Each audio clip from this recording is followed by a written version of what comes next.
Assalamualaikum warahmatullahi wabarakatuh. Perkenalkan, nama saya Zaki Abdillah Usman, NPM 1962201087 kelas 6A akuntansi. Di sini saya akan menjelaskan materi tentang bab 2 akuntansi multinasional transaksi laporan keuangan entitas asing. 1. Perbedaan dalam prinsip akuntansi. Bab ini akan membahas tentang translasi atau penjabaran laporan keuangan entitas usaha luar negeri ke rupiah. Penyajian kembali ini diperlukan sebelum laporan keuangan tersebut digabungkan atau dikonsolidasikan dengan laporan keuangan induk perusahaan Indonesia yang sudah dinyatakan dalam rupiah. Pada saat penyusunan laporan keuangan, akuntan harus mempertimbangkan perbedaan dalam prinsip-prinsip akuntansi dan perbedaan dalam mata uang yang digunakan untuk mengukur operasi entitas luar negeri.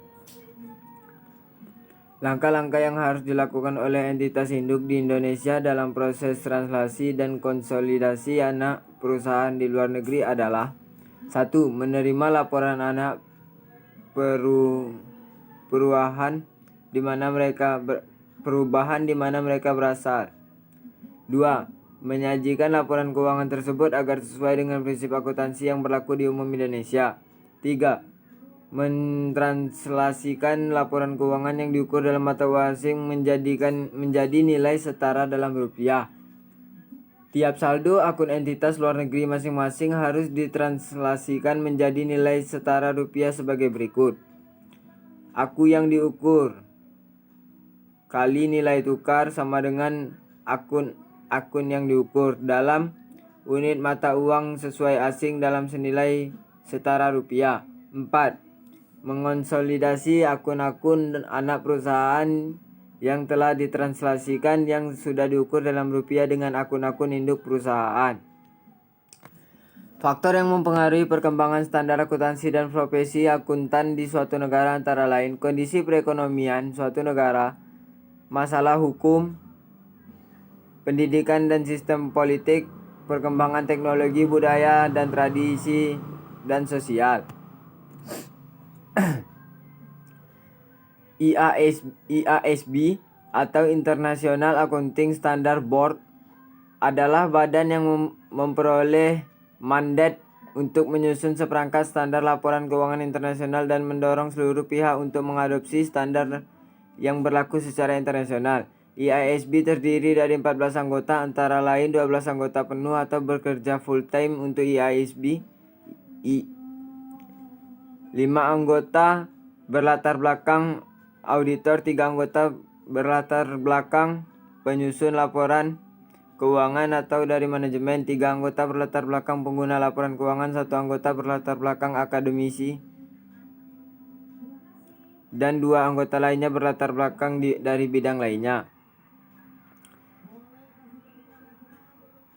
Standar pelaporan keuangan yang direkomendasikan oleh IASB adalah IFRS atau International Financial Reporting Standard.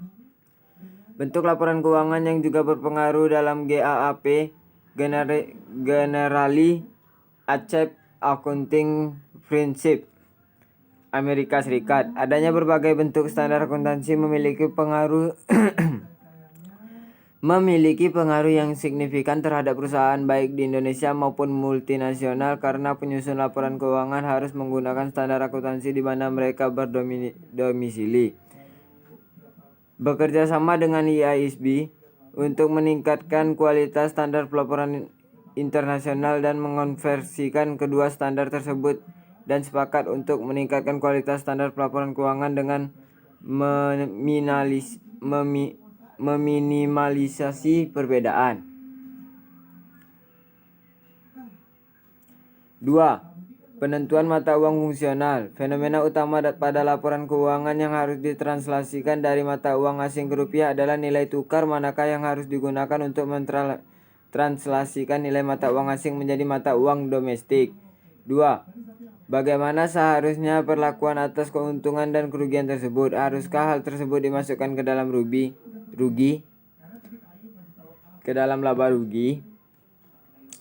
Ada 3 kemungkinan nilai tukar yang digunakan dalam mengonversi nilai mata uang asing menjadi rupiah. 1. Nilai tukar sekarang. 2. Nilai tukar historis. 3. Nilai tukar rata-rata.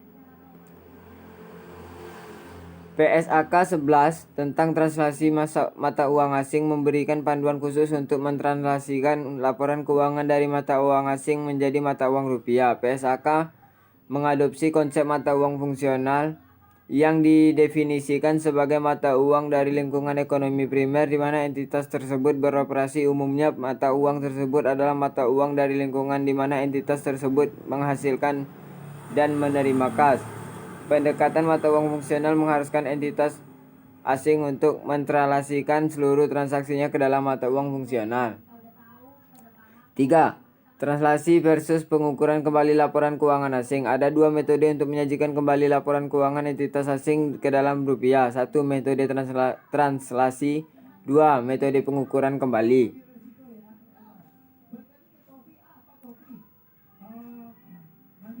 4. Translasi laporan keuangan mata uang fungsional menjadi mata uang pelaporan perusahaan Indonesia. Translasi dilakukan dengan menggunakan nilai tukar sekarang untuk semua aset dan kewajiban. Pos-pos dalam laporan laba rugi yang digunakan pendapatan, beban, keuntungan, dan kerugian harus ditranslasikan menggunakan nilai tukar pada tanggal terjadinya transaksi yang mendasari, walaupun untuk tujuan praktis dapat menggunakan nilai tukar rata-rata tertimbang untuk periode tersebut. Dengan asumsi bahwa pendapatan dan beban terjadi merata sepanjang tahun. Akan tetapi jika timbul keuntungan dan kerugian material dari kejadian tertentu, maka nilai tukar pada tanggal kejadian tersebut bukan nilai tukar rata-rata yang digunakan untuk mentranslasikan hasil terakhir. Penyajian laporan keuangan dari selisih translasi. Selisih translasi dari proses translasi adalah bagian dari pendapatan komprehensif untuk periode tersebut. Pendapatan komprehensif termasuk semua perubahan dalam ekuitas selama tahun berjalan kecuali perubahan yang timbul dari investasi pemilik dan pembagian ke pemilik. Pendapatan komprehensif termasuk laba bersih dan pendapatan komprehensif lainnya yang merupakan bagian dari perubahan aset bersih perusahaan dari sumber lain pemilik atau bukan investasi modal tambahan dan dividen selama periode berjalan. Terdapat beberapa alternatif format penyajian untuk pendapatan komprehensif. Pertama, menyajikan pos-pos dalam laporan laba rugi dan kemudian mempunyai bagian yang menyajikan pos pendapatan komprehensif lainnya.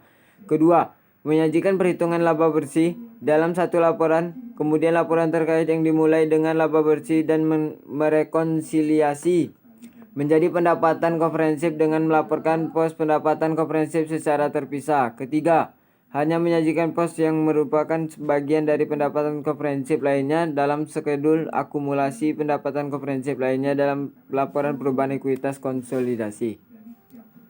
Baiklah, itulah penjelasan materi bab 2 dari saya. Wassalamualaikum warahmatullahi wabarakatuh. Terima kasih.